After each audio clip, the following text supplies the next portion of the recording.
Because it's more fun than just sitting around with the guitar and playing a piece of music and feeling like you got the whole thing going. You got the chords, the rhythm, little melody happening, self-accompaniment, you know. It's a lot more fun in a way than just playing licks up and down the neck. The problem, of course, is that self-accompaniment is tricky because you do have to juggle two things at the same time. So we're going to talk today about what I would think of as sort of an entry-level self-accompaniment technique. And the name for this style is dead thumb. Dead thumb. In this zombie-obsessed era, we have the living thumb. Now, why do they call it dead thumb? Well, it's because you're basically working one note at a time. Instead of alternating as you do in Travis picking, you know, where the thumb, or in this case the pick, it's actually dead pick, is more active in dead thumb technique. You just hit one note repeatedly over and over again, don't vary it at all. And so for that reason, it's a popular technique in country blues, down-home blues, but you also hear it in rock and roll and other applications, as I'll show you during this lesson. Okay, so here's the basic idea. I want to place a lick in the key of E, and what I'm going to do is start my accompaniment by playing the low E string using nothing but downstrokes. Now, as I said, it's, in my case, dead pick, because I'm going to use the hybrid picking technique with the flat pick and the bare fingers. If you do it finger style, then you would use the thumb on the low note and the bare fingers on the high note. So in this case, it's literally dead pick, but who can tell the difference? So I start with my accompaniment like this. Now, what do I play above that? Well, if I'm in the key of E, of course, I know my basic melodic vocabulary is the E Pentatonic Scale, for example. So I could play like, so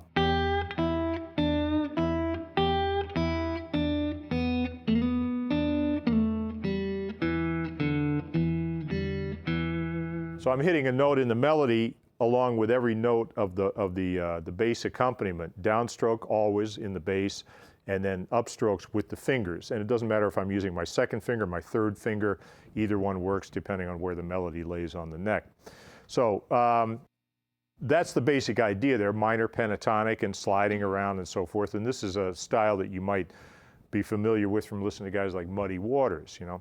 Now, one of the first dead thumb or dead pick licks that I ever heard that really caught my attention, I thought it was the coolest thing ever, was a thing James Burton did when he was, I think he was literally 15 years old, maybe not much older than that, playing with a guy named Dale Hawkins, and they had a record called Susie Q. It's a rock and roll classic. And so James did something along these lines right here, where he played a dead thumb lick that became the signature part of the song.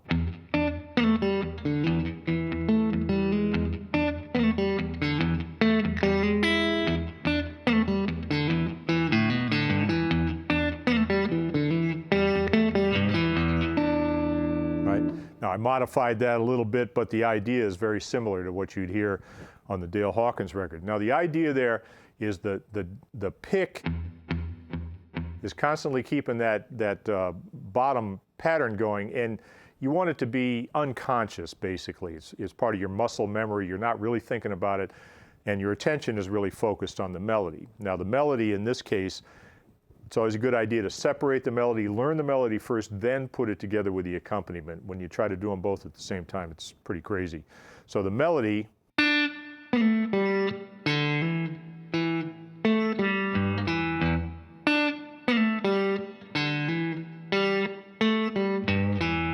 right? It's got that low note at the end. So I'm starting on the second string and then sliding down from the 4th fret to the 2nd fret, and a hammer on from the open 4th string up to the E.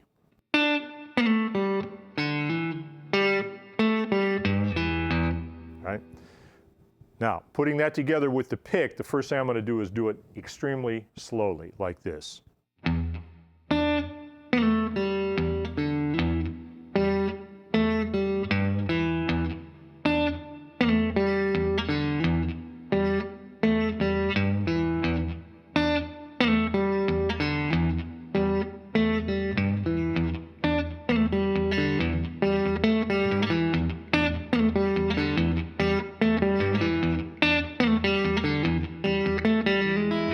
and so on, right?